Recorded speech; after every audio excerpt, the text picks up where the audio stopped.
Oui, ce sont des menaces qui sont extrêmement choquantes. J'ai eu hier le proviseur au téléphone. Et évidemment, je lui ai assuré tout mon soutien, celui du gouvernement, de l'État et plus globalement, je crois, de nos concitoyens face à ces menaces qui sont inadmissibles et inqualifiables. Je le dis, pour moi, les choses sont claires. C'est la loi, toute la loi, rien que la loi. J'ai affirmé une règle claire, celle de l'application de la loi de 2004 sur la laïcité à l'école. J'ai clarifié les choses sur les questions qui restaient en suspens avec un texte que j'ai publié. J'ai apporté un accompagnement pour les familles, pour les chefs d'établissement avec des personnels formés pour les accompagner face à l'application de cette règle. Et la conclusion que nous pouvons tirer de cette première semaine, c'est que très majoritairement les choses se sont bien passées.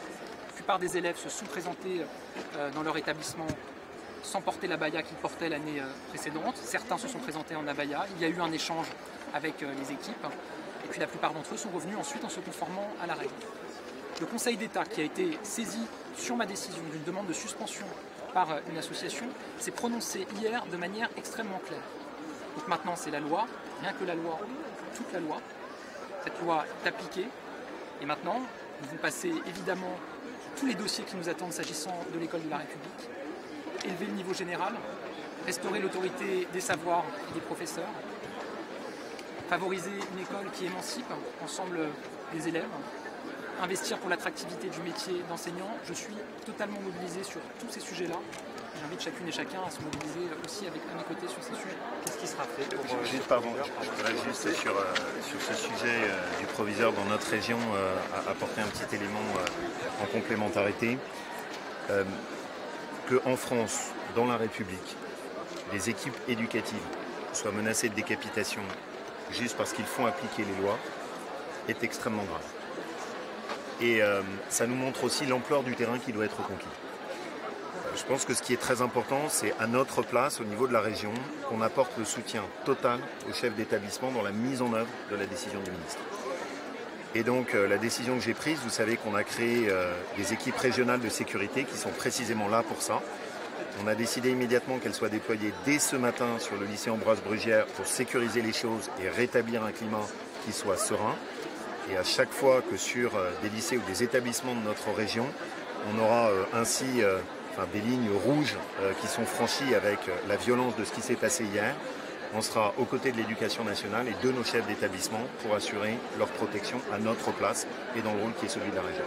Qu'est-ce qui sera fait pour ce proviseur du ministère? Est-ce qu'il est sécurisé aujourd'hui? D'abord, il a évidemment été accompagné par les services de police que je veux saluer. Il y a eu une très grande réactivité puisque le suspect a été appelé hier en garde à vue.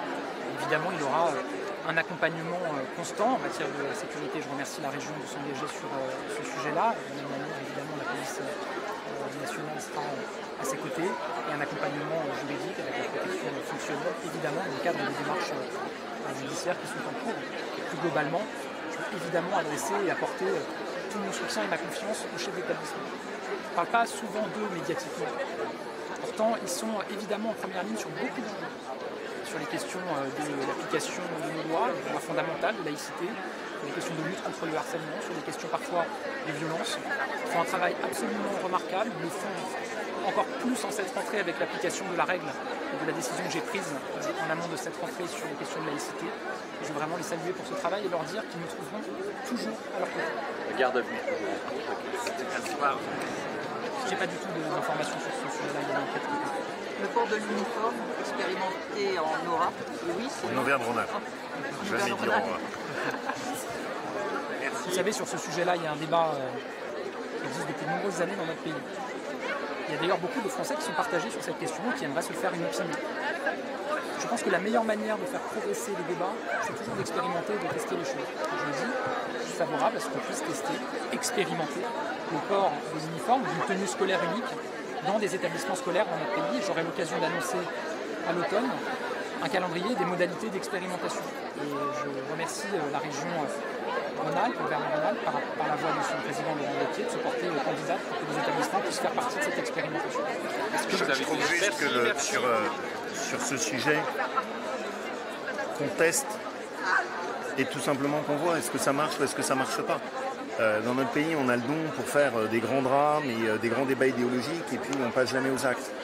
Et donc voilà, moi cette approche très pragmatique me va très bien. Donc ce qu'on propose, c'est d'identifier un certain nombre de lycées.